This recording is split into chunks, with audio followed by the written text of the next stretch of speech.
Good morning बेटा। आज बेटा हम पाठ तीसरा पढ़ेंगे, वीर अभिमन्यु। जी बेटा, महाभारत का एक पात्र है वीर अभिमन्यु। महाभारत में जो कौरव थे और पांडव थे, ठीक है, वो आपस में भाई थे। आपस में जैसे आप कजन हो, चाचा ताऊ के होते हो, वैसे ही कौरव और पांडव आपस में क्या थे, चाचा और ताऊ के बेटे थे। उसमें पांडवों में जो अर्जुन था उसका पुत्र था अभिमन्यु। और जब महाभारत का युद्ध हुआ, अर्थात महाभारत के युद्ध में जब युद्ध हो रहा था, तो उसमें अभिमन्यु को चक्रव्यूह की लड़ाई में, यानी कि उसने कोई प्रशिक्षण नहीं लिया था, लेकिन उसने अपनी माँ के गर्भ में ही उसको अपनी पिता के द्वारा बताई गई, अपनी माँ को सुनाई गई कहानी से उसने वो युद्ध लड़ा था। उसमें जो अर्जुन था वो धनुर्धर था, और जब युद्ध हो रहा था तो अर्जुन को वहाँ नहीं था, यानी कि जब चक्रव्यूह की लड़ाई हुई तो अर्जुन है वो कहीं दूसरी जगह पर युद्ध कर रहा था, और अचानक से कौरवों ने क्या किया कि चक्रव्यूह की रचना कर दी और पांडवों को कहा कि हम चक्रव्यूह का युद्ध करेंगे। तो वहाँ पर कोई नहीं था, युधिष्ठिर था, वो बहुत परेशान था। तो वीर अभिमन्यु ने कहा कि ये परेशानी का कारण क्या है। तो उसने कहा कि चक्रव्यूह है, कहा था चक्रव्यूह युद्ध के लिए जो कौरवों ने हमें ललकारा है, और अर्जुन के बिना कोई भी यहाँ उस चक्रव्यूह को नहीं तोड़ सकता। तो यदि हम उसको नहीं तोड़ेंगे, अर्थात हम उस युद्ध को स्वीकार नहीं करेंगे, तो क्या होगा, ये हमारी हार का प्रतीक होगा, अर्थात हम हार जाएंगे।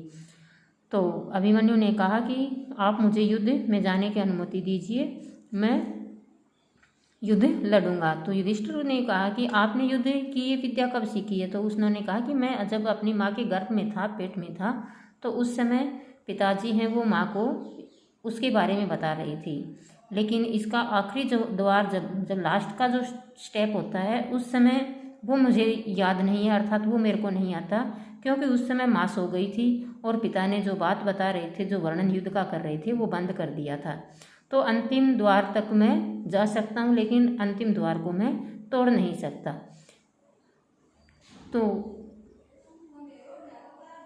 उन्होंने इस प्रकार से युद्ध को क्या किया, अभिमन्यु ने चक्रव्यूह का युद्ध किया था, अर्थात चक्रव्यूह को तोड़ा था। इस पाठ की हम रीडिंग करते हैं बेटा। देखो,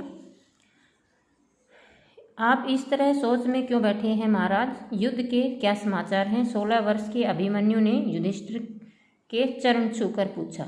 आगे समाचार अच्छे नहीं है बेटा, लेकिन तुम क्यों चिंता करते हो, हम लोग हैं ना। युधिष्ठिर ने कहा, मुझे भी बताइए, अभिमन्यु ने आग्रह किया। युधिष्ठिर ने कहा, यह तो तुम जानते ही हो कि अभी तक हमारी जीत हो रही थी, कौरव सेना के बहुत से वीर मारे गए, परंतु आज जब अर्जुन यहाँ नहीं है तो कौरवों ने चक्रव्यूह की रचना की है और हमें ललकारा है। तो इसमें चिंता की क्या बात है, अभिमन्यु ने पूछा। युधिष्ठिर ने कहा कि तुम जानते हो कि चक्रव्यूह को तोड़ना कितना कठिन है।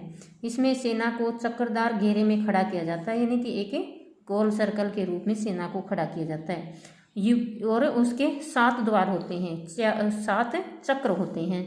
हर द्वार को तोड़ने के लिए एक विशेष विधि होती है। हम में से तुम्हारे पिता अर्जुन के अतिरिक्त कोई इस चक्रव्यूह को तोड़ना नहीं जानता। यदि हम कल चक्रव्यूह की लड़ाई में नहीं जाते हैं तो हमारी हार हो जाएगी। आप चिंता न करें, मुझे युद्ध में जाने की आज्ञा दें। ये कौन कह रहा है, अभिमन्यु कह रहा है, मैं चक्रव्यूह तोड़ दूंगा, अभिमन्यु ने कहा। और युधिष्ठिर बोले, तुमने चक्रव्यूह तोड़ने की विद्या कब सीखी। अभिमन्यु ने उत्तर दिया, महाराज, एक बार पिताजी ने माँ को चक्रव्यूह तोड़ने का वर्णन किया था। उस समय मैं माँ के पेट में था और मैंने ये वर्णन सुना, तभी से मैं ये विद्या जानता हूँ। केवल व्यूह में से निकलना नहीं जानता, क्योंकि अर्थात चक्रव्यूह में प्रवेश कर जाऊँगा, हर को तोड़ दूंगा, लेकिन उसको बाहर निकलना मेरे को नहीं आता। क्योंकि जब अंतिम द्वार तोड़ने का वर्णन आया तभी माँ को नींद आ गई थी और पिताजी ने जो वर्णन था उसको सुनाना बंद कर दिया। अंतिम द्वार तो मैं अपनी गदा से तोड़ दूंगा। अभिमन्यु ने गदा हिलाते हुए गरज कर कहा। युधिष्ठिर ने अभिमन्यु से कहा, लेकिन अभी बेटा तुम क्या हो, बालक हो, तुम्हें लड़ाई में कैसे भेज सकते हैं। अभिमन्यु ने कहा, महाराज मैं वीर पुत्र हूँ, शत्रु ललकारे और मैं बैठा रहूँ, यह कैसे हो सकता है। युधिष्ठिर करते भी क्या। उन्होंने अभिमन्यु को युद्ध में जाने की आज्ञा दे दी। चक्रव्यूह के द्वार पर गुरु द्रोणाचार्य खड़े थे। अभिमन्यु ने दूर से उनके चरणों में बाण छोड़ दिया, प्रणाम किया। द्रोणाचार्य समझ गए कि अर्जुन का पुत्र अभिमन्यु ही है। बाणों की बौछार करता हुआ अभिमन्यु व्यूह के भीतर घुस गया। उसके पीछे भीम और दूसरे पांडव भी अंदर घुस गए। भीम ने द्रोणाचार्य के रथ को उठाकर घोड़ों समेत आकाश में फेंक दिया और व्यूह में घुस गया। व्यूह के अगले द्वार पर जयद्रथ था, ये कौरवों के पक्ष का है।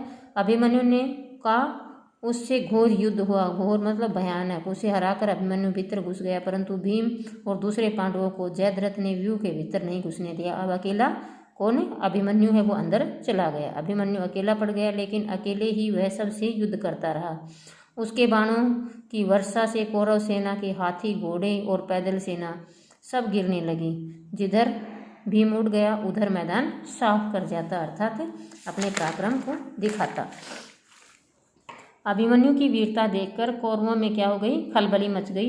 दुर्योधन ने जब देखा कि चक्रव्यूह के अंतिम द्वार टूटने ही वाला है, तो उसने 7 महारथियों को ललकार कर कहा, आप देखते क्या हो, एक साथ मिलकर इसे मार क्यों नहीं डालते। यानी कि एक के साथ लड़ने की एक तो थी, लेकिन उसमें 7 महारथी हैं, वो अभिमन्यु से लड़ रहे थे। यह सुनते ही 7 महारथियों ने उसे घेर लिया और चारों तरफ से बाणों की वर्षा करने लगी। किंतु कहाँ वह एक और कहाँ 7 महारथी। अभिमन्यु का जो सारथी था वो मारा गया, धनुष भी काट दिया गया।